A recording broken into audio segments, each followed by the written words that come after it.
Hello hi everyone. So 5ನೇ ಕ್ಲಾಸ್ಗೆ ಎಲ್ಲರಿಗೂ ಸ್ವಾಗತ. ಈ ಒಂದು ವಿಡಿಯೋದಲ್ಲಿ ನಾವು ರಿಪೋರ್ಟ್ಸ್ ಮತ್ತೆ ರ್ಯಾಂಕಿಂಗ್ಸ್ ಬಗ್ಗೆ ನೋಡೋಣ. So we have already finished. ಎಷ್ಟು ಲೆಕ್ಚರ್ಸ್ನ ಫಿನಿಶ್ ಮಾಡಿದ್ದೀವಿ? 4 ಲೆಕ್ಚರ್ನ ಫಿನಿಶ್ ಮಾಡಿದ್ದೀವಿ. ಇನ್ನು ಯಾರು ನೋಡಿಲ್ಲ ದಯವಿಟ್ಟು ಹೋಗಿ ಪ್ಲೇ ಲಿಸ್ಟಲ್ಲಿ ನೋಡಿ. ಸೊ ಈ ಒಂದು ಸೆಷನ್ನ ಬೇಗ ಸ್ಟಾರ್ಟ್ ಮಾಡೋಣ. ಅದಕ್ಕಿಂತ ಮುಂಚೆ ಈ ಒಂದು ರಿಪೋರ್ಟ್ಸ್ ಮತ್ತು ರ್ಯಾಂಕಿಂಗ್ಸು ಹೇಗೆ ಓದಬೇಕು ಅಂತ ನಾನು ನಿಮ್ಗೆ ಹೇಳ್ತೀನಿ. ನೋಡಿ, ರಿಪೋರ್ಟ್ಸ್ ಮತ್ತು ರ್ಯಾಂಕಿಂಗ್ಸ್ ಹೇಗೆ ಓದಬೇಕು ಅಂತಂದರೆ, ಮೊದಲನೇದಾಗಿ ಕ್ವಶನ್ ಯಾವ ಥರ ಬರುತ್ತೆ ಅಂದರೆ, ಇಂಡಿಯಾ ರ್ಯಾಂಕ್ ಏನು, ನಮ್ಮ ಭಾರತದ ರ್ಯಾಂಕ್ ಎಷ್ಟು, ಓಕೆನಾ, ಭಾರತದ ರ್ಯಾಂಕ್ ಎಷ್ಟು ಅಂತ ಕೇಳ್ತಾರೆ. ನಂತರ ಎರಡನೇ ಥರ ಯಾವ ಕ್ವಶನ್ ಕೇಳ್ತಾರೆ, ಆ ಒಂದು ರಿಪೋರ್ಟ್ನ ಯಾರು ರಿಲೀಸ್ ಮಾಡ್ತಾರೆ, ಏನು ಮಾಡ್ತಾರೆ, ಯಾರು ರಿಲೀಸ್ ಮಾಡ್ತಾರೆ, ಇವ್ರ ಮೇಲೆ ಕ್ವಶನ್ಸ್ ಇರುತ್ತೆ. ಒಂದು ಇನ್ಸ್ಟಿಟ್ಯೂಟ್ ಅಲ್ವಾ, ಆ ಒಂದು ಇನ್ಸ್ಟಿಟ್ಯೂಟ್ ನೇಮ್ ಏನು ಅಂತ ಕ್ವಶನ್ ಕೇಳ್ತಾರೆ. ನೆಕ್ಸ್ಟು ಇದು ಮೊದಲನೇದು ಇಂಡಿಯಾದ ಕೇಳ್ತಾರೆ. ನೆಕ್ಸ್ಟ್ ಮೂರನೇದು ಏನು ಕೇಳ್ತಾರೆ ಅಂತ ಅಂದರೆ, ನಮ್ಮ ಇಂಡಿಯಾದ ಸ್ಕೋರ್ ಎಷ್ಟು. ಕೆಲವೊಂದು ರಿಪೋರ್ಟಲ್ಲಿ ಇಂಡಿಯಾದ ಸ್ಕೋರ್, ಫಾರ್ ಎಕ್ಸಾಂಪಲ್ ಇವಾಗ ಹ್ಯೂಮನ್ ಡೆವಲಪ್ಮೆಂಟ್ ಇಂಡೆಕ್ಸ್ ಆಗಿರ್ಬೋದು, ಕರಪ್ಷನ್ ಪರ್ಸೆಪ್ಷನ್ ಇಂಡೆಕ್ಸ್ ಆಗಿರ್ಬೋದು, ಇದರೊಳಗೆ ನಮ್ಮ ಸ್ಕೋರ್ ಎಷ್ಟು ಅಂತ ಕೇಳ್ತಾರೆ. ರೇರ್ ಆ ಥರ ಕೇಳೋದು. ಅದಾದಮೇಲೆ ಯಾವ್ದಾದ್ರು ರಿಪೋರ್ಟ್ಸ್ ಇದ್ದರೆ, ಫಾರ್ ಎಕ್ಸಾಂಪಲ್ ಯಾವುದಾದ್ರೂ ರಿಪೋರ್ಟ್ಸ್ ಇದ್ದರೆ ನಮ್ಮ ಇಂಡಿಯಾ ಪೊಸಿಷನ್ ಏನು, ಇಂಡಿಯಾದ ಪೊಸಿಷನ್ ಏನು, ಮತ್ತು ಈ ರಿಪೋರ್ಟ್ಸ್ನ ಯಾರು ರಿಲೀಸ್ ಮಾಡ್ತಾರೆ, ಅದಾಗಲೇ ನಾನು ಮುಂಚೆ ಹೇಳಿದ್ದೀನಿ. ಮತ್ತು ಯಾವೊಂದು ಮಿನಿಸ್ಟ್ರಿ ಅಡಿಯಲ್ಲಿ ಬರುತ್ತೆ, ಮಿನಿಸ್ಟ್ರಿ ಆಫ್ ಯಾರು, ಓಕೆನಾ. ಸೊ ಇದೊಂದು ಇಷ್ಟೇ ಓದಬೇಕು ರಿಪೋರ್ಟ್ಸ್ ಆ್ಯಂಡ್ ರ್ಯಾಂಕಿಂಗ್ಸಲ್ಲಿ. ಇದು ಬಿಟ್ಟರೆ ಇನ್ನು ಯಾವುದೇ ಥರ ಕ್ವಶನ್ಸ್ ನಿಮಗೆ ಬರಲ್ಲ. ಮತ್ತು ಕೆಲವೊಂದು ರಿಪೋರ್ಟ್ಸಲ್ಲಿ ಈಗ ಏನಾದರೂ ಒಂದು ರಿಪೋರ್ಟ್ ಕೊಟ್ಟಿರ್ತಾರೆ, ಅಥವಾ ಏನಾದರೂ ಒಂದು ಇಂಡೆಕ್ಸ್ ಕೊಟ್ಟಿರ್ತಾರೆ. ಈ ಹ್ಯೂಮನ್ ಡೆವಲಪ್ಮೆಂಟ್ ಇಂಡೆಕ್ಸ್ ಆಗಿರ್ಬೋದು, ಯಾವುದಾದ್ರೂ ಒಂದು ರಿಪೋರ್ಟ್ಸಲ್ಲಿ ಏನಿರುತ್ತೆ, ಥೀಮ್ಸ್ ಇರುತ್ತೆ, ಓಕೆನಾ. ಆ ಥೀಮ್ಸ್ನ ನಮಗೆ ಕ್ವಶನ್ಸ್ ಕೇಳ್ತಾರೆ.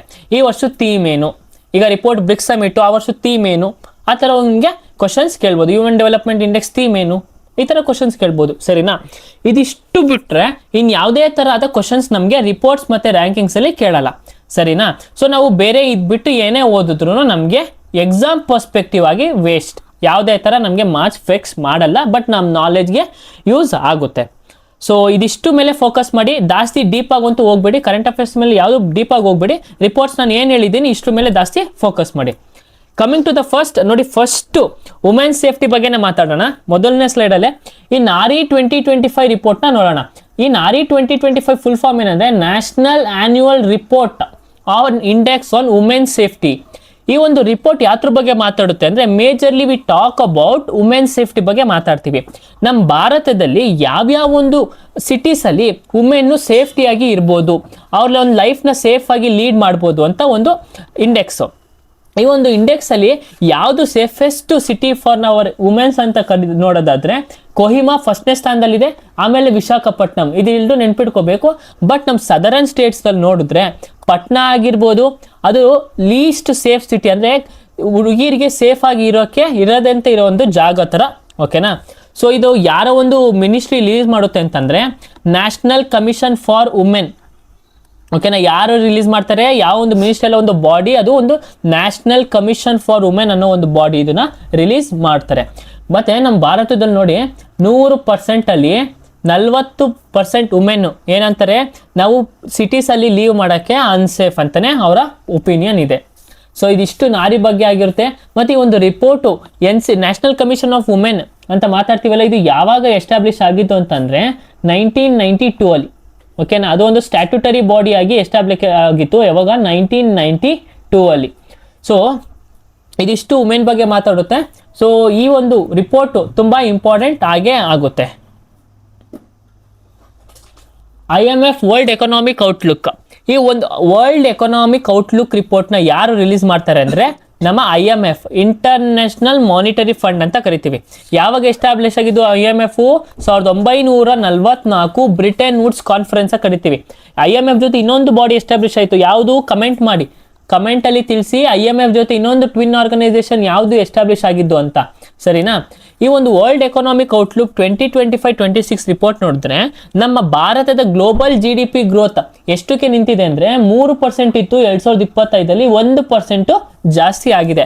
ಬಟ್ ಈ 3.1% ಏನಿದೆ ಅಲ್ಲೋ, ಅದು ಪ್ರೀ ಪ್ಯಾಂಡಮಿಕ್ ಅಂದರೆ ಕೊರೋನಾ ಬರೋಕ್ಕಿಂತ ಮುಂಚೆ ಅದಕ್ಕಿಂತನೂ ಕಡಿಮೆ ಇದೆ. ನೆಕ್ಸ್ಟ್ ಇಲ್ಲಿ ನೋಡೋದಾದರೆ, ನಮ್ಮ ಫಾಸ್ಟೆಸ್ಟ್ ಗ್ರೋಯಿಂಗ್ ಎಕಾನಮಿ ಆಗಿದ್ದೀವಿ, ಮತ್ತು ನಾವು 4th ಲಾರ್ಜೆಸ್ಟ್ ಎಕಾನಮಿ ಮತ್ತು ಫಾಸ್ಟೆಸ್ಟ್ ಗ್ರೋಯಿಂಗ್ ಎಕಾನಮಿನೂ GDP ಅಲ್ಲಿ ಆಗಿದ್ದೀವಿ. ಸೊ 6.4% ಇಂದ 7.3 ಪ್ರಿಡಿಕೇಶನ್ ಇತ್ತು. ಬಟ್ 2026 ಅಲ್ಲಿ ಏನಿದೆ 6.4% ಟು 6.5% ಪ್ರಿಡಿಕ್ಟ್ ಮಾಡಿದ್ದಾರೆ. But we should majorly concentrate on this. But majority ಈ ಒಂದು ರಿಪೋರ್ಟ್ ಅಲ್ಲಿ ಏನು ಕೇಳಿದ್ದಾರೆ ಅಂದರೆ ಈ ವರ್ಲ್ಡ್ ಎಕನಾಮಿಕ್ ಔಟ್ಲುಕ್ ರಿಪೋರ್ಟ್ ಯಾರು ಪಬ್ಲಿಷ್ ಮಾಡ್ತಾರೆ, ಅದು ಬಿಟ್ಟರೆ ಇನ್ನು ಯಾವುದೇ ಥರ ಏನೂ ಕೇಳಿಲ್ಲ. ಶ್ರೇಷ್ಠ ನೋಡಿ, ಇದು ಯಾವುದೇ ಥರ ಏನು ಇಂಪಾರ್ಟೆಂಟ್ ಇಲ್ಲ ನಮಗೆ.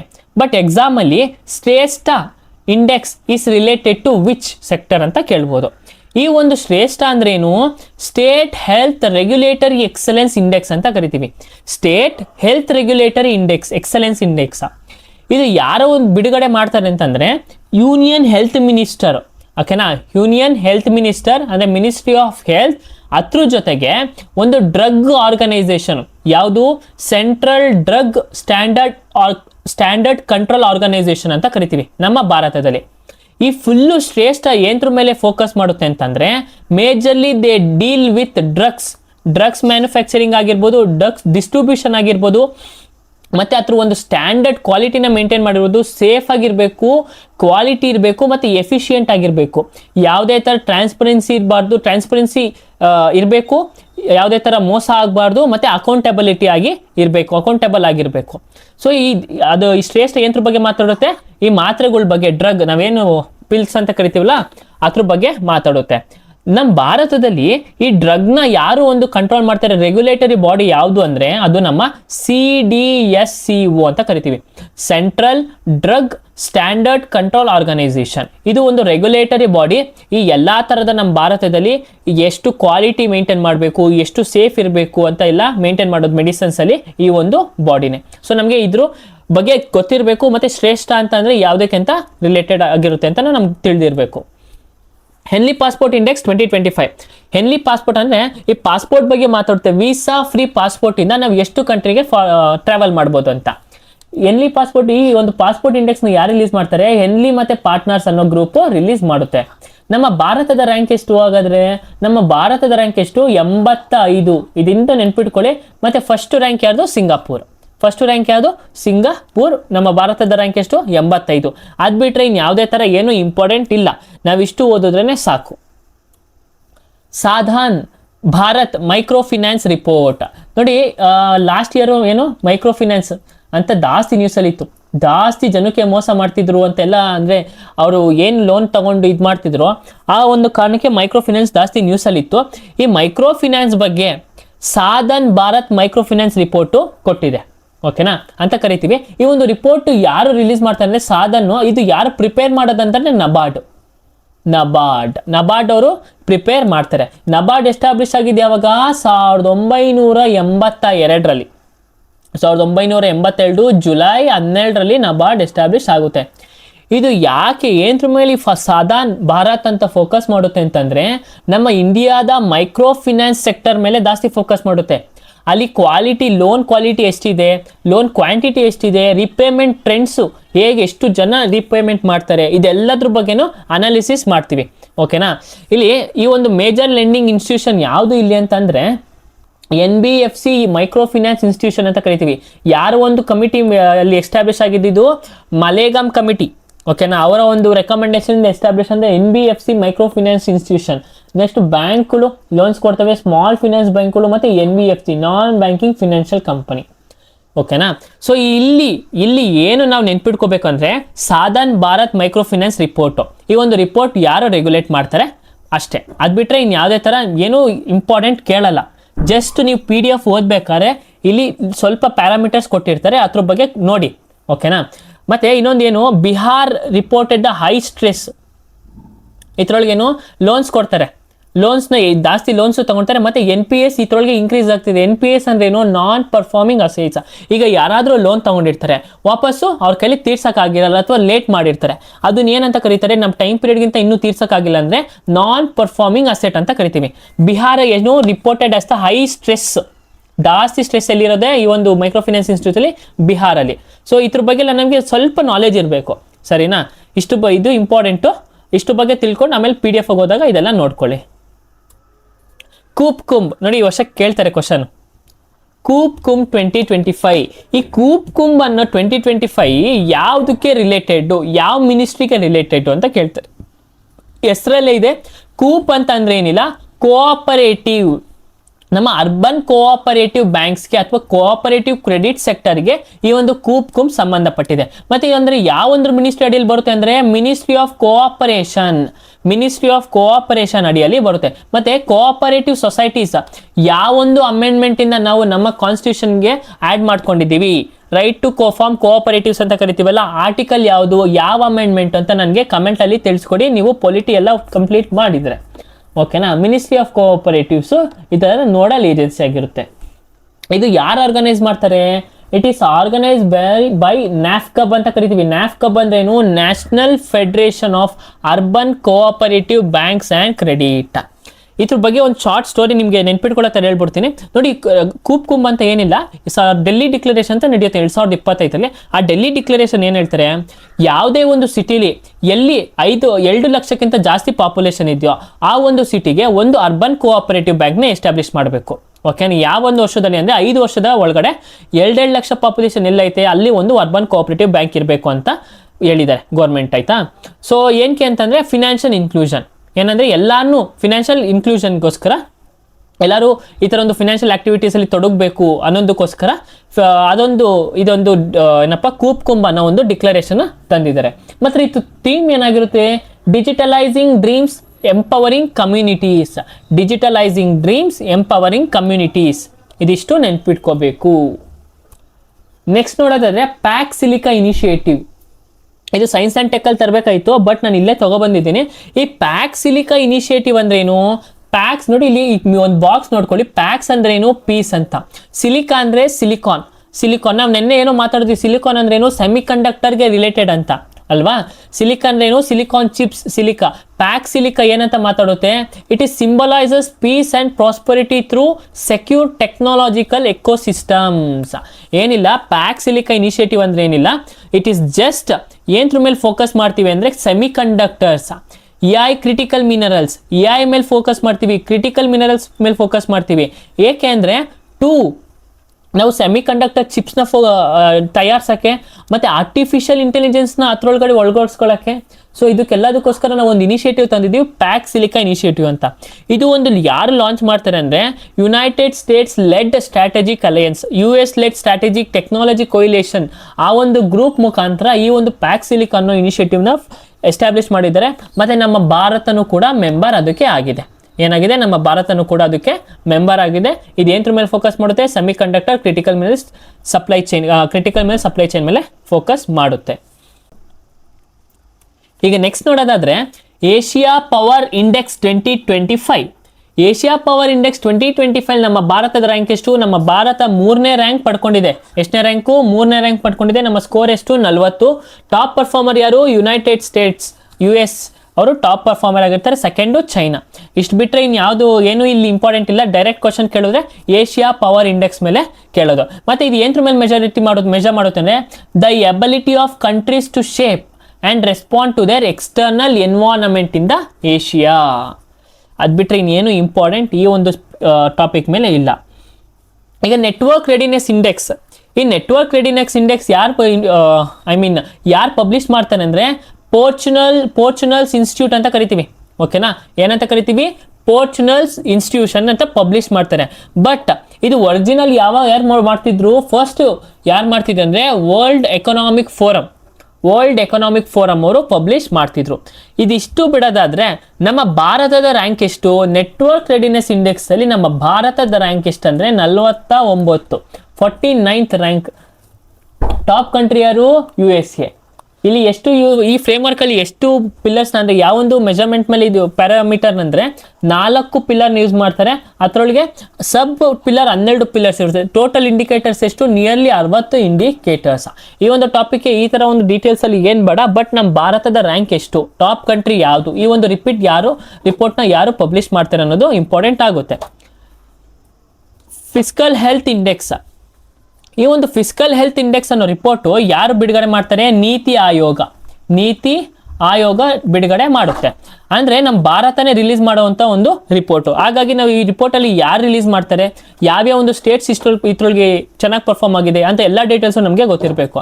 ಈ ನೀತಿ ಆಯೋಗ ಯಾರ ಒಂದು ಡೇಟಾನ ಯೂಸ್ ಮಾಡಿ ರಿಪೋರ್ಟ್ ಕೊಡುತ್ತೆ ಅಂದ್ರೆ ಕ್ಯಾಗ್ ಅಂತ ಕರಿತೀವಿ, control and audit general of India. ಆ ಒಂದು ಡೇಟಾನ ಯೂಸ್ ಮಾಡಿ ಈ ಒಂದು ಫಿಸ್ಕಲ್ ಹೆಲ್ತ್ ಇಂಡೆಕ್ಸ್ ಅನ್ನ ತಯಾರು ಮಾಡುತ್ತೆ. ಇದರೊಳಗೆ 3 ಕ್ಯಾಟಗರಿಯಾಗಿ ಡಿವೈಡ್ ಮಾಡಿರ್ತಾರೆ. ಒಂದು ಅಚೀವರ್ಸು, ಒಂದು ಫ್ರಂಟ್ ರನ್ನರ್ಸು, ಪರ್ಫಾರ್ಮರ್ಸ್ ಅಂತ.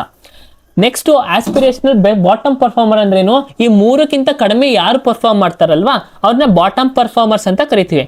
ಅಚೀವರ್ಸ್ ಪರ್ಫಾರ್ಮರ್ ನೋಡಿದ್ರೆ Odisha has rank the first. Odisha, Goa, Jharkhand ಈ 3 ಅಚೀವರ್ಸ್ ಪರ್ಫಾರ್ಮರ್ ಇದೆ. ನೆಕ್ಸ್ಟ್ ಇದು ಎಷ್ಟೇ ಇಂಪಾರ್ಟೆಂಟು, ಬಟ್ ಕ್ವಶನ್ಸ್ ಕೇಳಿದ್ದಾರೆ ಯಾವೊಂದು ಸ್ಟೇಟು ಟಾಪ್ ಪರ್ಫಾರ್ಮರ್ ಕ್ಯಾಟಗರಿಯಲ್ಲಿ ಇದೆ ಅಂತ. ಅಟ್ಲೀಸ್ಟ್ ಒಡಿಶಾ ಮೇಲೆ ಜಾಸ್ತಿ ಕ್ವಶನ್ಸ್ ಕೇಳಿದ್ದಾರೆ. ಅದು ಬಿಟ್ಟರೆ ಈ ಒಂದು ಮಿಕ್ಕಿದ ಸ್ಟೇಟ್ಸ್ಗಳು ನೀವು ನೋಡ್ಕೊಳ್ಳಿ.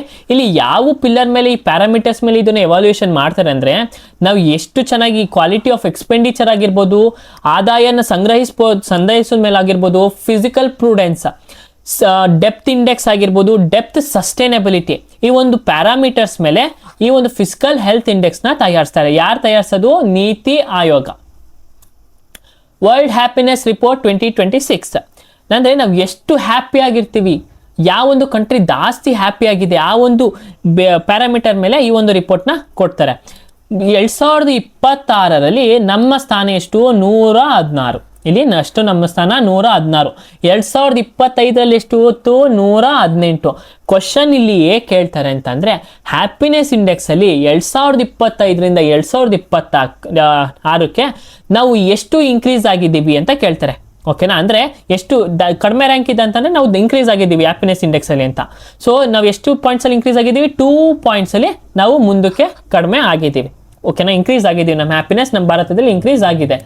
ಸೊ ಇದೇ ಥರನೇ ಫಸ್ಟ್ ಕಂಟ್ರಿ ಯಾವುದು ಈ ಹ್ಯಾಪಿನೆಸ್ ಇಂಡೆಕ್ಸಲ್ಲಿ ಫಸ್ಟ್ ಇದೆ ಅಂತಂದರೆ ಅದು ಫಿನ್ಲ್ಯಾಂಡ್. ಕ್ವಶನ್ಸ್ ಕೇಳಿದ್ದಾರೆ. ಫಿನ್ಲ್ಯಾಂಡ್ ಕಂಟ್ರಿ ವರ್ಲ್ಡ್ ಹ್ಯಾಪಿನೆಸ್ ರಿಪೋರ್ಟಲ್ಲಿ ಟಾಪ್ ನಂಬರ್ 1 ಪೊಸಿಷನಲ್ಲಿ ಇದೆ.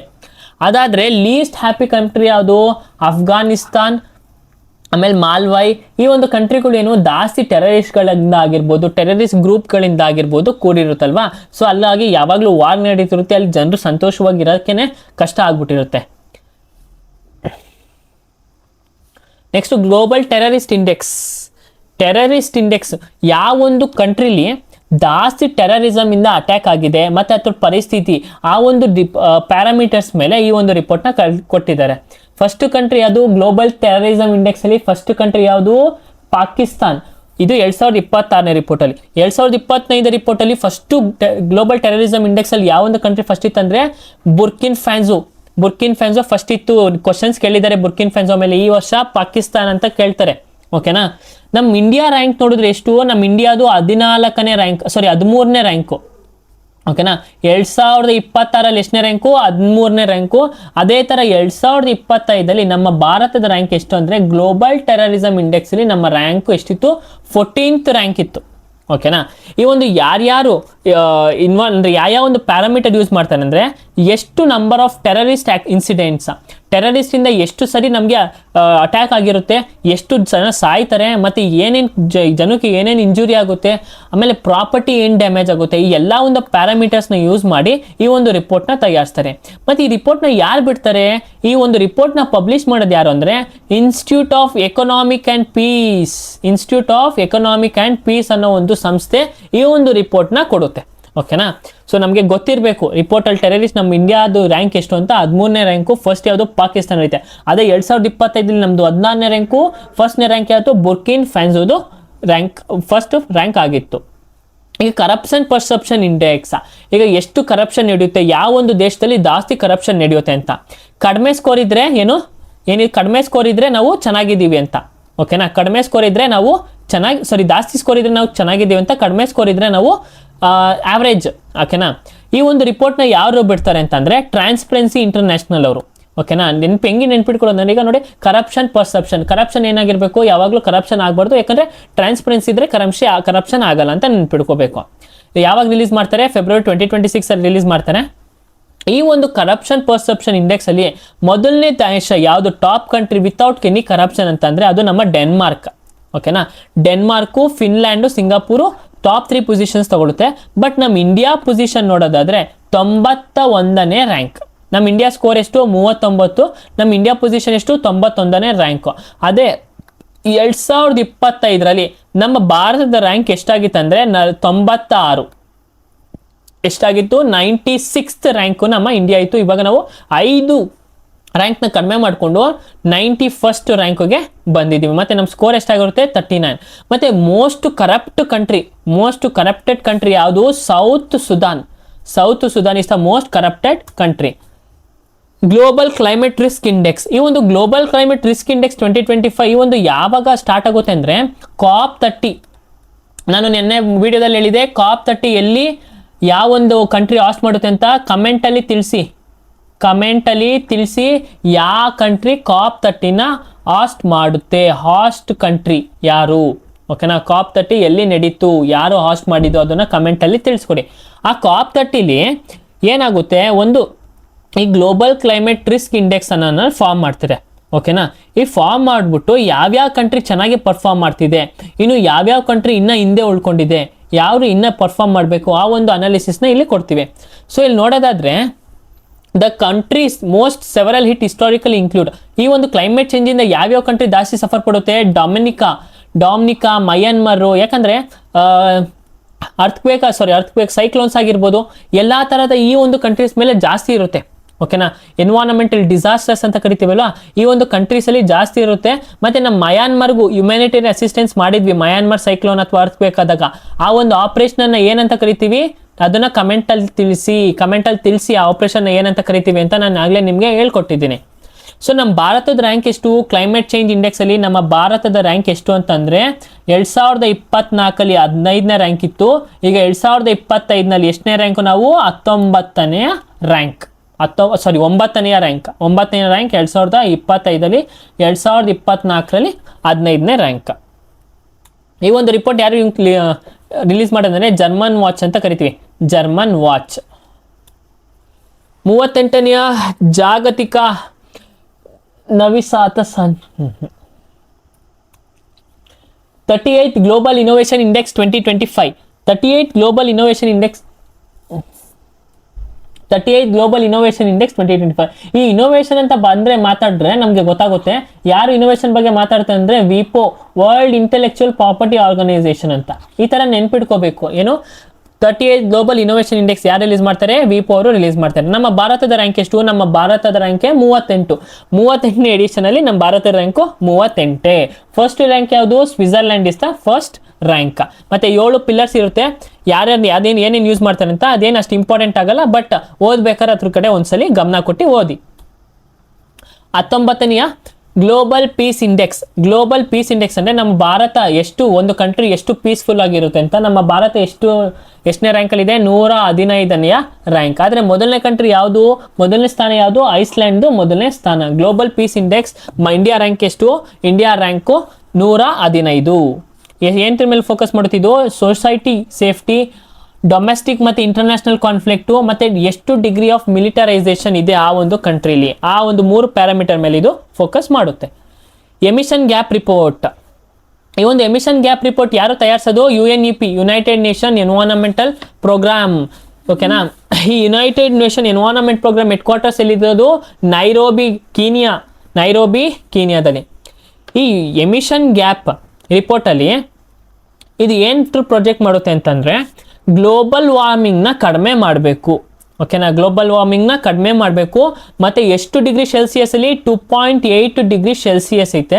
ಈ ಒಂದನ್ನ ನ್ಯಾಷನಲಿ ಡಿಟರ್ಮೈನ್ಡ್ ಕಾಂಟ್ರಿಬ್ಯೂಷನ್ಸಿಂದ 2.3 to 2.5% ಮೇಂಟೈನ್ ಮಾಡಬೇಕು. ಮತ್ತು ಪ್ಯಾರಿಸ್ ಅಗ್ರಿಮೆಂಟ್ ನೋಡೋದಾದರೆ ನಮ್ಮ ಭಾರತ ಏನು ಅಲ್ಲಿ ಅಚೀವ್ಮೆಂಟ್ ಇಟ್ಕೊಂಡಿದ್ರು? 1.5 ಡಿಗ್ರಿ ಸೆಲ್ಸಿಯಸ್ ಥ್ರೆಶೋಲ್ಡ್ನ ಅಚೀವ್ಮೆಂಟ್ ಮಾಡಬೇಕಂತ ಇಟ್ಕೊಂಡಿದ್ರು. ಸರಿನಾ, ಪ್ಯಾರಿಸ್ ಅಗ್ರಿಮೆಂಟ್ ಪ್ರಕಾರ. ಸೊ ನಾವೀಗ ಅದ್ರ ಬಗ್ಗೆ ಮಾಡ್ತಾ ಇದ್ದೀವಾ? ಅದ್ರ ಒಂದು ರಿಪೋರ್ಟು UNEP ಕೊಡ್ತಿದೆ. ಬಟ್ ನೋಡೋದಾದರೆ ನಾವು ಯಾವುದೇ ಥರ ಪ್ಯಾರಿಸ್ ಅಗ್ರಿಮೆಂಟ್ ಆಗಲಿ ಗ್ಲೋಬಲ್ ವಾರ್ಮಿಂಗ್ ಕಡಿಮೆ ಮಾಡೋಕ್ಕೆ ಎಷ್ಟೇ ನೋಡಿದ್ರು ನಾವು ಅದಕ್ಕೆ ಕಡಿಮೆ ಮಾಡೋಕ್ಕೆ ಆಯ್ತಾ ಇಲ್ಲ. ಮತ್ತು ಇನ್ನೊಂದು ಏನಂತಂದರೆ ಈ ಪ್ಯಾರಿಸ್ ಅಗ್ರಿಮೆಂಟಿಂದ ಪ್ಯಾರಿಸ್ ಅಗ್ರಿಮೆಂಟ್ ಇಂದಾಗ್ಲಿ, ಕ್ಲೈಮೇಟ್ ಚೇಂಜ್ UNFCC UNFCCC ಇಂದ ಈಗ ರೀಸೆಂಟ್ ಆಗಿ ಒಂದು ದೊಡ್ಡ ನೇಷನ್ ಅದರಿಂದ ಎಕ್ಸಿಟ್ ಆಗಿದೆ. ಯಾರು? ಅದು ನಮ್ಮ ಡೊನಾಲ್ಡ್ ಟ್ರಂಪ್ ಅವರು ಈ ಒಂದು ಗ್ರೂಪಿಂಗ್ ಇಂದ ಎಕ್ಸಿಟ್ ಆಗಿದ್ದಾರೆ. ಓಕೆನಾ, ಕ್ವಶನ್ಸ್ ಕೇಳಿದ್ದಾರೆ, ಎಕ್ಸಾಮ್ಸ್ ಅಲ್ಲಿ ಕೇಳಿದ್ದಾರೆ, ಯಾವ ಒಂದು ಕಂಟ್ರಿ ಇದ್ರಿಗೆ ಎಕ್ಸಿಟ್ ಆಯ್ತಂದ್ರೆ ಅದು USA. ಅದ್ ಬಿಟ್ರೆ ಇನ್ನೇನು ಇಲ್ಲ. ಇದ್ರ ಬಗ್ಗೆ ಎಲ್ಲ ಎಷ್ಟೆಷ್ಟು ಪರ್ಸೆಂಟ್ ಇನ್ಕ್ರೀಸ್ ಆಗಿದೀವಿ, ಎಷ್ಟೆಷ್ಟು ಡಿಕ್ರೀಸ್ ಆಗಿದೀವಿ, just it will talking about global warming. Gini index ಏನ್ರ ಬಗ್ಗೆ ಮಾತಾಡುತ್ತೆ? ಈಕ್ವಾಲಿಟಿ ಬಗ್ಗೆ ಮಾತಾಡುತ್ತೆ. ಏನ್ರ ಬಗ್ಗೆ? ಈಕ್ವಾಲಿಟಿ ಬಗ್ಗೆ ಮಾತಾಡುತ್ತೆ. ಆದರೆ ಈ ಗಿನಿ ಇಂಡೆಕ್ಸ್ ಅಲ್ಲಿ ನಮ್ಮ ಭಾರತದ ಎಷ್ಟನೇ ಪೊಸಿಷನ್ ಅಂದ್ರೆ, ನಮ್ಮ ಭಾರತದ ಎಷ್ಟು? 4th most equal country globally. 4th most equal country globally. Equality index, inequality ಬಗ್ಗೆ ಮಾತಾಡ್ತೀವಿ, ಈಕ್ವಾಲಿಟಿ ಬಗ್ಗೆ ಮಾತಾಡ್ತೀವಿ. ಯಾವ್ದ್ರೊಳಗೆ? ಈ ಗಿನಿ ಇಂಡೆಕ್ಸ್ ಅಲ್ಲಿ. ಲೋ ಗಿನಿ ಇಂಡೆಕ್ಸ್ ಅಂದ್ರೆ ಏನು? ಅಂದ್ರೆ ಲೋ ಸ್ಕೋರ್ ಇದ್ರೆ ನಮಗೆ ಮೋರ್ ಈಕ್ವಾಲಿಟಿ ಜಾಸ್ತಿ ಐತೆ ಅಂತ, ಈಕ್ವಾಲಿಟಿ ಜಾಸ್ತಿ ಐತೆ ಅಂತ. ಹೈಯರ್ ಇದ್ರೆ ಜಾಸ್ತಿ ಸ್ಕೋರ್ ಇದ್ರೆ ಜಾಸ್ತಿ ಇನ್ಈಕ್ವಾಲಿಟಿ ಐತೆ ಅಂತ. ಮತ್ತೆ ಈ ಒಂದು ಗಿನಿ ಇಂಡೆಕ್ಸ್ ಯಾವೊಂದು ಸೋರ್ಸಸ್ ಮೇಲೆ ಕೊಡುತ್ತೆ ಅಂತಂದ್ರೆ ವರ್ಲ್ಡ್ ಬ್ಯಾಂಕ್. ಯಾವೊಂದು ಸೋರ್ಸಸ್? ವರ್ಲ್ಡ್ ಬ್ಯಾಂಕ್ ಮೇಲೆ ಸೋರ್ಸಸ್ ಅಂದ್ರೆ ಆ ಒಂದು ಡೇಟಾನ ಕಲೆಕ್ಟ್ ಮಾಡಿ ಕೊಡುತ್ತೆ. ಜಸ್ಟ್ ನೆನಪಿರ್ಬೇಕು ಗಿನಿ ಇಂಡೆಕ್ಸ್ ಯಾವುದಕ್ಕೆ ರಿಲೇಟೆಡ್ ಅಂತ. ಮೆಜರಿಂಗ್ ಈಕ್ವಾಲಿಟಿ, ಇನ್ಈಕ್ವಾಲಿಟಿ ಅಥವಾ ಈಕ್ವಾಲಿಟಿ. ಪರ್ಫಾರ್ಮೆನ್ಸ್ ಗ್ರೇಡಿಂಗ್ ಇಂಡೆಕ್ಸ್ ಅಂದ್ರೆ ಏನು? ನಮ್ಮ ಭಾರತದಲ್ಲಿ ಯಾವ್ಯಾವ ಶಾಲೆಗಳಿದೆ, ಆ ಶಾಲೆಗಳಲ್ಲಿ ಕರೆಕ್ಟಾಗಿ ಎಜುಕೇಷನ್ಸ್ ಯಾವ್ಯಾವ ಥರ ಕ್ವಾಲಿಟಿ ಎಜುಕೇಷನ್ಸ್ ಕೊಡ್ತಿದ್ದೀವಿ, ಆ ಒಂದು ಪರ್ಫಾರ್ಮೆನ್ಸ್ ಮೇಲೆ ನಾವು ಒಂದು ಇಂಡೆಕ್ಸ್, ಒಂದು ಗ್ರೇಡ್ನ ಕೊಟ್ಬಿಟ್ಟು ಒಂದು ಇಂಡೆಕ್ಸ್ನ ಫಾರ್ಮ್ ಮಾಡಿದ್ದೀವಿ. ನಮ್ಮ ಭಾರತದಲ್ಲಿ ಯಾವುದು first state to have the good education ಅಂತ ಅಂದರೆ ಚಂಡೀಗಢ್. ಮೊದಲನೇ ರ್ಯಾಂಕ್ ಯಾವುದು? ಚಂಡೀಗಢ್. ಓಕೆನಾ. ಮತ್ತೆ ಲೀಸ್ಟ್ ಯಾವುದು ಪರ್ಫಾರ್ಮೆನ್ಸ್ ಚೆನ್ನಾಗಿಲ್ಲ ಸ್ಕೂಲಲ್ಲಿ ಅಂತ ಅಂದರೆ Meghalaya is the least. First Chandigarh, least ಯಾವುದು? ಮೇಘಾಲಯ. ಅದು ಬಿಟ್ಟರೆ ಇನ್ನು ಯಾವುದೇ ಥರ ಏನು ನೆನ್ಪಿಟ್ಕೊಳ್ಳೋ ಅವಶ್ಯಕತೆ ಇಲ್ಲ. ಚಂಡೀಗಢಲ್ಲಿ ಎಜುಕೇಷನ್ಸ್ ಚೆನ್ನಾಗೈತೆ. ಓಕೆನಾ. ಅದಕ್ಕೆ ಚಂಡೀಗಢ ಯೂನಿವರ್ಸಿಟಿ ಟಾಪ್ ಯೂನಿವರ್ಸಿಟಿಯಾಗಿ ಎಮರ್ಜ್ ಆಗಿದೆ. ಎಲ್ಲ ಸ್ಪೋರ್ಟ್ಸಲ್ಲೂ ಅಷ್ಟೇ, ಎಲ್ಲತ್ರೊಳಗೂ ಅಷ್ಟೇ. Human development index. ನಾವು ಹ್ಯೂಮನ್ ಡೆವಲಪ್ಮೆಂಟ್ ಇಂಡೆಕ್ಸ್ HDI ಅಂತ ಕರಿತೀವಿ, HDI ಅಂತ ಕರಿತೀವಲ್ಲ, ಇದು ಎಲ್ಲ ಎಕ್ಸಾಮಲ್ಲೂ ಇಂಪಾರ್ಟೆಂಟ್ ಟಾಪಿಕ್. ಈ ಒಂದು HDI ಯಾವಾಗ ಪ್ರಾರಂಭ ಆಯಿತು? 1990ರಲ್ಲಿ ಪ್ರಾರಂಭ ಆಗುತ್ತೆ. ಯಾರು ಅಂದರೆ ಒಬ್ಬರು ಪಾಕಿಸ್ತಾನಿ ಎಕಾನಮಿಸ್ಟ್ ಮತ್ತು ನಮ್ಮ ಇಂಡಿಯಾ ಎಕಾನಮಿಸ್ಟ್ ಇಬ್ಬರೂ ಸೇರಿ, ಮಹಾಬುಲ್ ಉಲ್ ಹಕ್ ಅಂತ ಕರಿತೀವಿ ಅವ್ರ ಹೆಸರು ಏನು? ಪಾಕಿಸ್ತಾನ್ ಎಕಾನಮಿಸ್ಟ್ ಅವರು ಸೇರಿ ಈ ಒಂದು ಹ್ಯೂಮನ್ ಡೆವಲಪ್ಮೆಂಟ್ ಇಂಡೆಕ್ಸ್ ಅಂತ ಒಂದನ್ನ ಕಾನ್ಸೆಪ್ಟ್ನ ಒರಿಜಿನ್ ಮಾಡ್ತಾರೆ. ಇದನ್ನು ಯಾರು ಬಿಡುಗಡೆ ಮಾಡ್ತಾರೆ ಅಂದರೆ United Nation development programme UNDP ಅಂತ ಕರಿತೀವಿ. ನಮ್ಮ ಇಂಡಿಯಾ ರ್ಯಾಂಕ್ ಎಷ್ಟು ಹ್ಯೂಮನ್ ಡೆವಲಪ್ಮೆಂಟ್ ಇಂಡೆಕ್ಸ್ ಅಲ್ಲಿ? ಇಂಡಿಯಾ ರ್ಯಾಂಕ್ ಎಷ್ಟು? 130ನೇ ರ್ಯಾಂಕ್. ಮತ್ತೆ ಫಸ್ಟ್ ರ್ಯಾಂಕ್ ಯಾವುದು? ಐಸ್ಲ್ಯಾಂಡ್ ಅನ್ನೋ ಕಂಟ್ರಿ ಫಸ್ಟ್ ರ್ಯಾಂಕು. ಇದು ಎಷ್ಟು ಡೈಮೆನ್ಷನ್ ಯೂಸ್ ಮಾಡುತ್ತೆ ಅಂದರೆ, ಕೀ ಇಂಡಿಕೇಟರ್ಸ್ ಯಾವುದಂದ್ರೆ ಹೆಲ್ತ್, ಎಜುಕೇಷನ್ನು ಮತ್ತು ಸ್ಟ್ಯಾಂಡರ್ಡ್ ಆಫ್ ಲಿವಿಂಗ್. ಈ ಒಂದು ಕ್ವಶನ್ನು ಎಲ್ಲ ಎಕ್ಸಾಮಲ್ಲಿ ಕೇಳಿದ್ದಾರೆ. ಮತ್ತು ನಾನು PYQ ಅನಾಲಿಸಿಸಲು ಸಾರಿ ನಾನು ಬಹಳಷ್ಟು ಸಲ ನಾನು ನಿಮ್ಮ ಜೊತೆ ಡಿಸ್ಕಸ್ ಮಾಡಿದ್ದೀನಿ. Press freedom index. ಈ ಪ್ರೆಸ್ ಫ್ರೀಡಮ್ ಇಂಡೆಕ್ಸು ಯಾರು ರಿಲೀಸ್ ಮಾಡ್ತಾರೆ ಅಂದರೆ ರಿಪೋರ್ಟರ್ಸ್. ಪ್ರೆಸ್ ಅಂದರೆ ಯಾರು? Reporters without border. ಓಕೆನಾ. ರಿಪೋರ್ಟರ್ಸ್ ವಿತೌಟ್ ಬಾರ್ಡರ್ ಅಂತ ನಾವು ಕರಿತೀವಿ. ಈ ಥರ ನೆನ್ಪಿಟ್ಕೋಬೇಕು. ನಮ್ಮ ಇಂಡಿಯಾ ರ್ಯಾಂಕ್ ಎಷ್ಟು? 151ನೇ ರ್ಯಾಂಕ್ ನಮ್ಮ ಇಂಡಿಯಾದು. ಫಸ್ಟ್ ರ್ಯಾಂಕ್ ಯಾವುದು? ನಾರ್ವೆ. ಅದು ಬಿಟ್ಟರೆ ಇನ್ನು ಯಾವುದು ಇದ್ರೊಳಗೆ ಇಂಪಾರ್ಟೆಂಟ್ ಇಲ್ಲ. ನೆಕ್ಸ್ಟ್ ಬರೋದಾದ್ರೆ ನಯೋಗಾ ಪ್ರೋಟೋಕಾಲ್ ಬಗ್ಗೆ ಮಾತಾಡ್ತೀವಿ. ಈ ನಯೋಗಾ ಪ್ರೋಟೋಕಾಲ್ ಏನಕ್ಕೆ ಇಂಪಾರ್ಟೆಂಟ್ ಅಂತ ಯಾಕೆ ನ್ಯೂಸಲ್ಲಿ ಅಂತಂದ್ರೆ, ನಮ್ಮ ಇಂಡಿಯಾ ಇದ್ರ ಬಗ್ಗೆ ರಿಪೋರ್ಟ್ನ ಕೊಟ್ಟಿದೆ. ಅದಕ್ಕೆ to convention on biological diversity CBD. ಈ ನಯೋಗಾ ಪ್ರೋಟೋಕಾಲ್ ಯಾಕೆ ಫೇಮಸ್ ಅಂದರೆ, ನಯೋಗಾ ಅಂದರೆ ಒಂದು ಪ್ಲೇಸ್ ಎಲ್ಲಿ? ಜಪಾನಲ್ಲಿ. ಓಕೆನಾ. ಈ ನಯೋಗಾ ಪ್ರೋಟೋಕಾಲ್ ಮೇನ್ಲಿ ಏನು ಮಾತಾಡುತ್ತೆ ಅಂದರೆ ಆಕ್ಸಿಸ್ ಆ್ಯಂಡ್ ಬೆನಿಫಿಟ್ ಶೇರಿಂಗ್ ಬಗ್ಗೆ ಮಾತಾಡುತ್ತೆ. ನಾನು ಈ ಆಕ್ಸಿಸ್ ಆ್ಯಂಡ್ ಬೆನಿಫಿಟ್ ಶೇರಿಂಗ್ ಏನು ಅಂತ ಹೇಳ್ಕೊಡ್ತೀನಿ ನೋಡಿ. ಇದೊಂದು ಊರು. ಈ ಊರಲ್ಲಿ ಒಂದು ಮರ ಐತೆ. ಆ ಮರ ಹತ್ರ ಜನಗಳು ಇರ್ತಲ್ಲ, ಈ ಊರ್ ಜನರೇ ಆ ಮರನ ಎಲ್ಲ ನೋಡ್ಕೊಂತಿರ್ತಾರೆ. ಆ ಮರಕ್ಕೆ ನೀರು ಹಾಕೋದಾಗಿರ್ಲಿ ಅಥವಾ ಏನೇ ಆಗಿರ್ಲಿ, ಆ ಮರಕ್ಕೆ ಆ ಊರವರೇ ಜವಾಬ್ದಾರಿ ಆಗಿರ್ತಾರೆ ಎಲ್ಲ ನೋಡ್ಕೊಳ್ಳೋದಾಗಿದೆ. ಈಗ ಯಾರೋ ಒಬ್ಬ ಸೈಂಟಿಸ್ಟ್ ಬರ್ತಾರೆ ಅಥವಾ ಯಾರೋ ಒಬ್ಬರ ಡ್ರಗ್ ಡಿಸ್ಕವರಿ ಅವ್ರು ಬಂದು ಆ ಮರದಲ್ಲಿ ಏನಾದರೂ ಒಂದು ವ್ಯಾಲ್ಯೂ ಇರುತ್ತೆ ಅನ್ಕೊಳ್ಳಿ. ಆ ಮರ ಏನಾದರೂ ಒಂದು ಮೆಡಿಸಿನಲ್ಲಿ ಯೂಸ್ ಇದ್ರೆ ಅವ್ರು ಏನು ಮಾಡ್ತಾರೆ, ಈ ಒಂದು ಪ್ಲಾಂಟಿನ ನಮ್ಗೆ ಮೆಡಿಸನ್ ಮಾಡೋಕ್ಕೆ ಯೂಸ್ ಆಗುತ್ತೆ, ಅದನ್ನು ನಾವು ಯೂಸ್ ಮಾಡ್ಕೊತೀವಿ ಅಂತ ಈ ಸೈಂಟಿಸ್ಟ್ ಯೂಸ್ ಮಾಡ್ಕೊತಾರೆ. ಆದರೆ ಇವ್ರು ಸಿಗೋ ಬೆನಿಫಿಟಲ್ಲಿ ಇಲ್ಲಿ ವಾಸವಾಗಿರೋ ಸ್ಥಳ, ಅಂದರೆ ಸ್ಥಳದಲ್ಲಿ ವಾಸವಾಗಿರೋ ಜನರು ಮುಂಚೆ ಆ ಪ್ಲಾಂಟ್ನ ಅವರೇ ನೋಡ್ಕೊಂಡಿದ್ದು, ಮತ್ತು ಅದು ಅವ್ರಿಗೂ ಗೊತ್ತಾಗೋಂಥ ಮುಂಚೆ ಅದೆಲ್ಲ ಸಂರಕ್ಷಣೆ ಮಾಡ್ತಿದ್ದಿದ್ದು ಯಾರು? ಆ ಜನರು. ಸೊ ಅವ್ರಿಗೆ ಯಾವುದೇ ಥರ ಬೆನಿಫಿಟ್ ಸಿಗಲ್ಲ. ಸೊ ಇಲ್ಲಿ ಏನಂತ ಅಂದರೆ, ಈಗ ಈ ಒಂದು ಡ್ರಗ್ ಡಿಸ್ಕವರಿಗೆ ಏನು ಬೆನಿಫಿಟ್ ಸಿಗ್ತೈತೆ, ಆ ಬೆನಿಫಿಟ್ಟು ಅಲ್ಲಿರೋ ಜನಕ್ಕೂ ಶೇರ್ ಆಗಬೇಕು. ಇಷ್ಟು ಪರ್ಸೆಂಟಲ್ಲಿ ಶೇರ್ ಆಗಬೇಕು. ಯಾಕೆ ಅಂದರೆ ಆ ಒಂದು ಗಿಡನ ಕಾಪಾಡ್ಕೊ ಬಂದಿದ್ದು ಅವರು. ಇಷ್ಟಿನ ಗಂಟ. ಸೊ ಅದನ್ನೇ ಆ ಒಂದು ಕಾನ್ಸೆಪ್ಟ್ ಏನು ಹೇಳುತ್ತೆ, ಆಕ್ಸಿಸ್ ಮತ್ತೆ ಬೆನಿಫಿಟ್ ಶೇರಿಂಗ್ ಅಂತ ಮಾತಾಡುತ್ತೆ. ಸರಿನಾ? ಸೊ ಇದ್ರೊಳಗೆ ಏನಾಗಿದೆ, ನಮ್ಮ ಭಾರತ ವರದಿನ ಕೊಟ್ಟಿದೆ. ನೆಕ್ಸ್ಟ್ ನೋಡೋದಾದ್ರೆ ಇವೆಲ್ಲ key updates. EPFO form panels, ಒಂದು ಪ್ಯಾನಲ್ನ ಫಾರ್ಮ್ ಮಾಡುತ್ತೆ. ಏಕೆಂದರೆ EPFO ಎಂದ್ರ ಮೇಲೆ ಡೀಪ್ ಮಾಡುತ್ತೆ, ಎಂಪ್ಲಾಯ್ ಪ್ರಾವಿಡೆಂಟ್ ಫಂಡ್ ಆರ್ಗನೈಸೇಷನ್ ಅಂತ ಕರಿತೀವಿ. ಏನು ಒಂದು ಪ್ಯಾನಲ್ನ ಫಾರ್ಮ್ ಮಾಡುತ್ತೆ ಅಂದರೆ ಕಸ್ಟಮರ್ಸ್ಗೆ ಇದ್ರ ಬಗ್ಗೆ ಗೊತ್ತಾಗಬೇಕು, ಮತ್ತು ಈ EPFO ಇಂದ ಅವ್ರಿಗೆ ಏನು ಯೂಸ್ಫುಲ್ಲು ಅಂತ ಒಂದು ಕ್ಯಾಂಪೇನ್ನ ಮಾಡೋಕ್ಕೆ EPFO ಒಂದು ಪ್ಯಾನಲ್ನ ಫಾರ್ಮ್ ಮಾಡಿದೆ. ಅದಾದಮೇಲೆ ಏಷ್ಯಾ ಮ್ಯಾನುಫ್ಯಾಕ್ಚರಿಂಗ್ ಇಂಡೆಕ್ಸ್. ಈ ಏಷ್ಯಾ ಮ್ಯಾನುಫ್ಯಾಕ್ಚರಿಂಗ್ ಇಂಡೆಕ್ಸಲ್ಲಿ ನಮ್ಮ ಭಾರತದ ರ್ಯಾಂಕ್ ಎಷ್ಟು ಅಂತಂದರೆ, ನಮ್ಮ ಭಾರತದ ರ್ಯಾಂಕ್ ಎಷ್ಟು ಅಂತಂದರೆ 6ನೇ ರ್ಯಾಂಕ್, 6th ರ್ಯಾಂಕ್. ಓಕೆನಾ? ಟಾಪ್ ಯಾವುದು? ಫಸ್ಟ್ ಯಾವುದು? China is the first.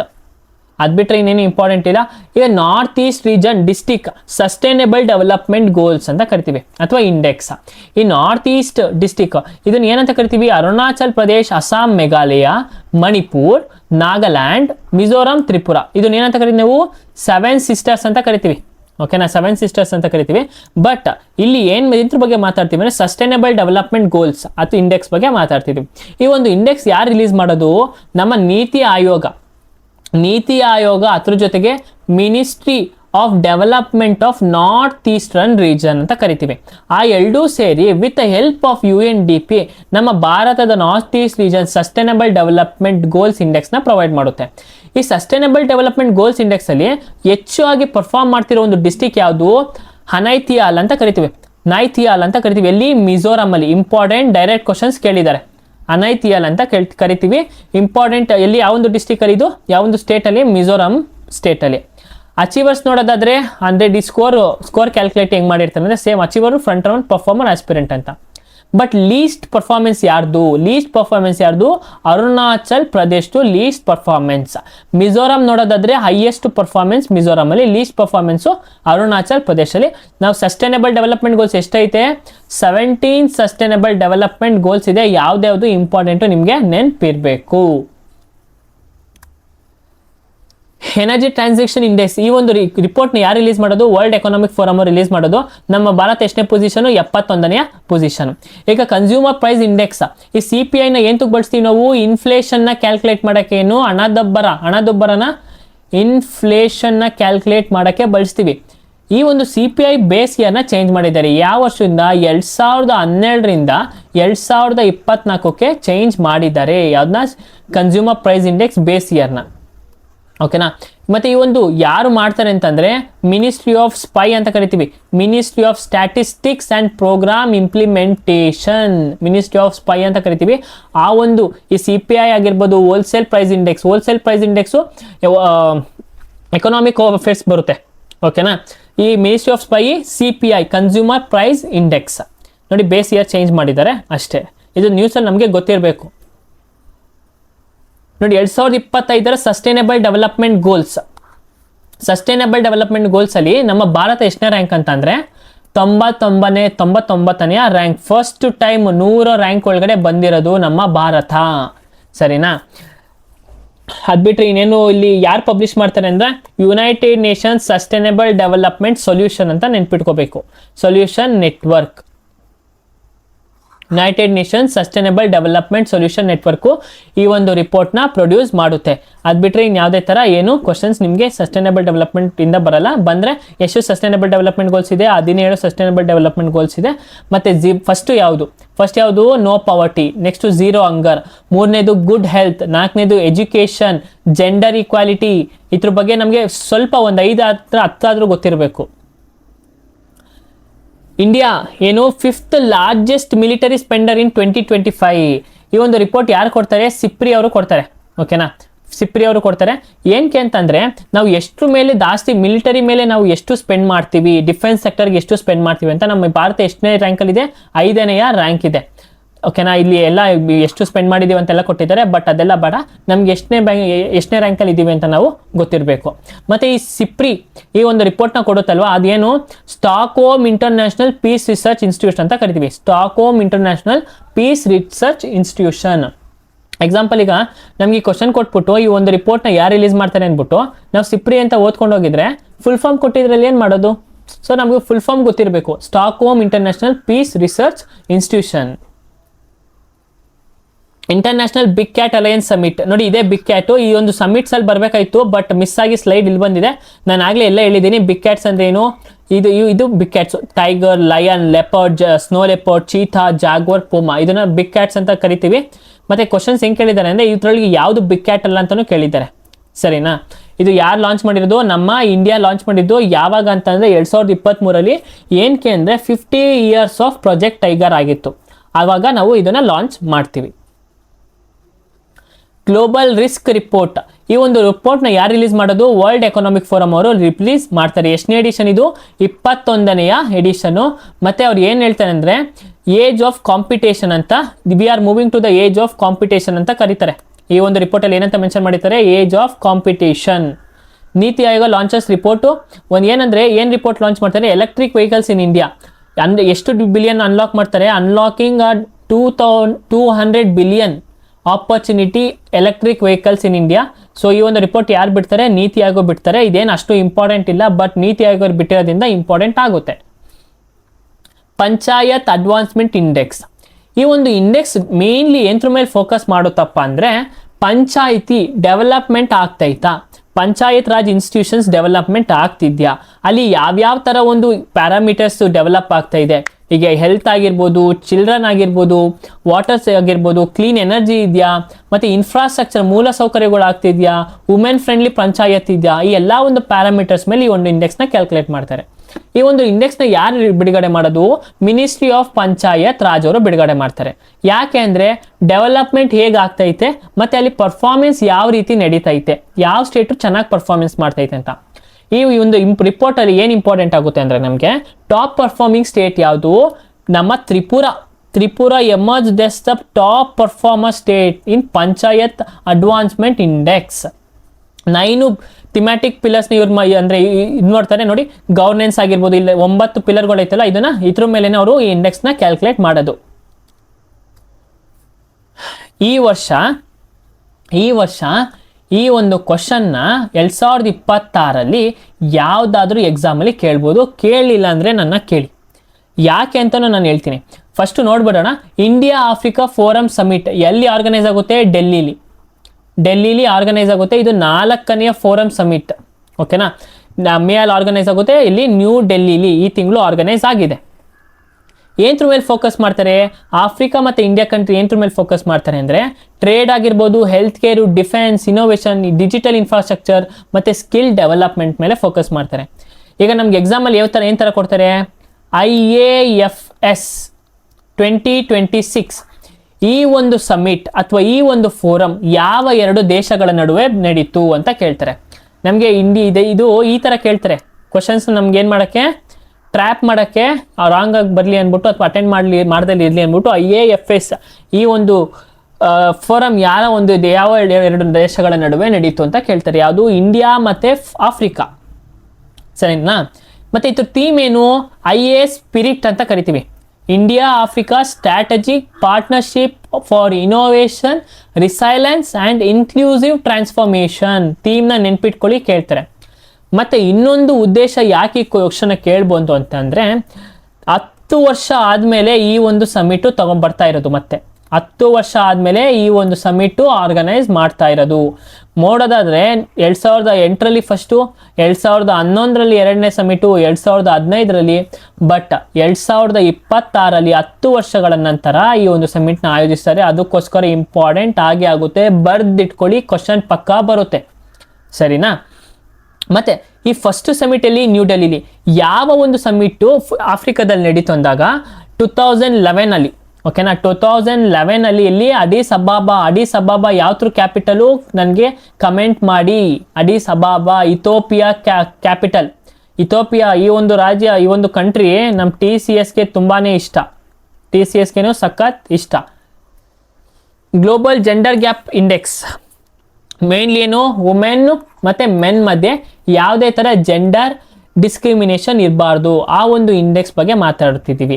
ಆ ಒಂದು ಇಂಡೆಕ್ಸ್ ಯಾರು ಪ್ರೊವೈಡ್ ಮಾಡ್ತಾರೆ ಅಂದರೆ ವರ್ಲ್ಡ್ ಎಕನಾಮಿಕ್ ಫೋರಮ್ ಅವರು ಈ ಒಂದು ಇಂಡೆಕ್ಸ್ನ ಪ್ರೊವೈಡ್ ಮಾಡ್ತಾರೆ.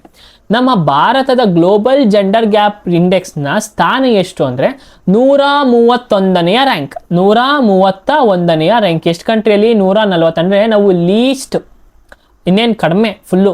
ಓಕೆನಾ, ಇನ್ನೂ ನಮ್ಮ ದೇಶದಲ್ಲಿ ಜೆಂಡರ್ ಈಕ್ವಾಲಿಟಿ ಕಡಿಮೆ ಜಾಸ್ತಿ ಆಗಿಲ್ಲ, ಇನ್ನೂ ಕಡಿಮೆಲೇ ಇದ್ದೀವಿ ನಾವು.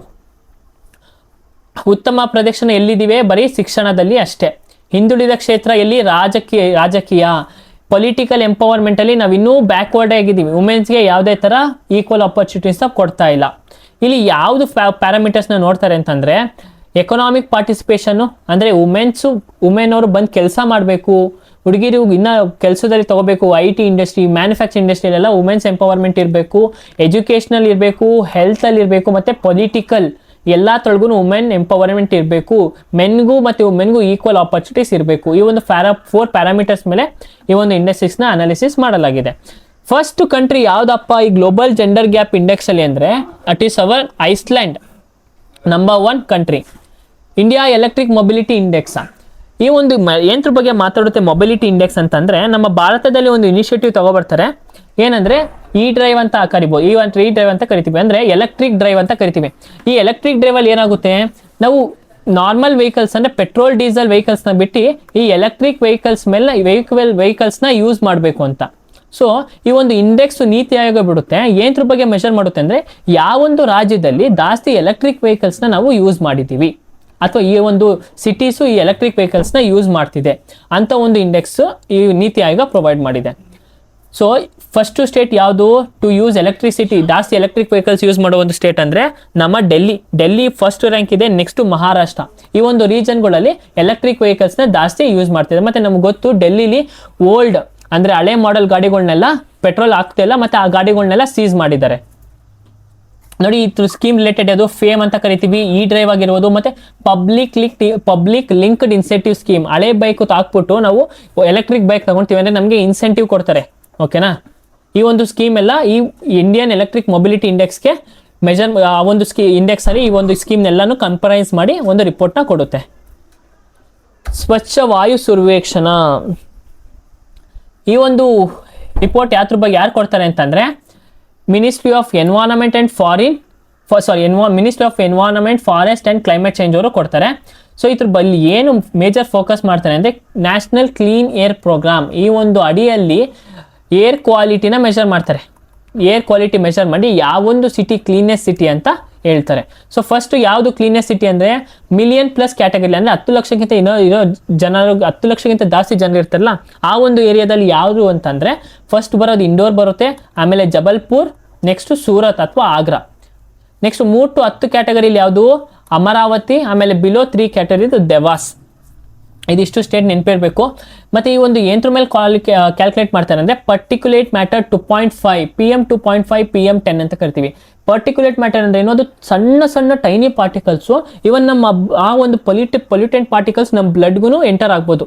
ಓಕೆನಾ, ಸೊ ಆ ಒಂದು ಪಾರ್ಟಿಕಲ್ಸ್ನ ಅಥವಾ ಆ ಒಂದು ಇದನ್ನು ನಾವು ಕ್ಲೀನ್ ಏರಲ್ಲಿ ಇರಬೇಕು, ಆ ಪಾರ್ಟಿಕಲ್ಸ್ ಯಾವುದು ಇರಬಾರ್ದು ಅಂತ ಸಿಟಿಗಳಿಗೆ ಈ ಒಂದು ಸ್ವಚ್ಛ ಶ್ರೇಷ್ಠ ವಾಯು ಪ್ರೈಸಸ್ಸು ಸಿಕ್ಕಿರುತ್ತೆ. ಟಾಪ್ ಪರ್ಫಾರ್ಮರ್ ಸಿಟೀಸ್ ಇವೆಲ್ಲ. ಸೊ ಇಲ್ಲಿಗೆ ಈ ಒಂದು ರಿಪೋರ್ಟ್ಸ್ ಆ್ಯಂಡ್ ರ್ಯಾಂಕಿಂಗ್ ಅಂತ ಏನು ಕರಿತೀವಿ ಆ ಒಂದು ಎಲ್ಲ ಕಂಪ್ಲೀಟಾಗಿ ನಾವು ಫಿನಿಶ್ ಮಾಡಿದ್ದೀವಿ. ಸೊ ಇನ್ನು ಯಾವುದು ನಾವು ಎಲ್ಲೂ ಮಿಸ್ ಮಾಡಿಲ್ಲ, ಯಾವುದೇ ಥರ ರಿಪೋರ್ಟ್ಸ್ ಆಗಿ ರ್ಯಾಂಕಿಂಗ್ ಮಿಸ್ ಮಾಡಿಲ್ಲ.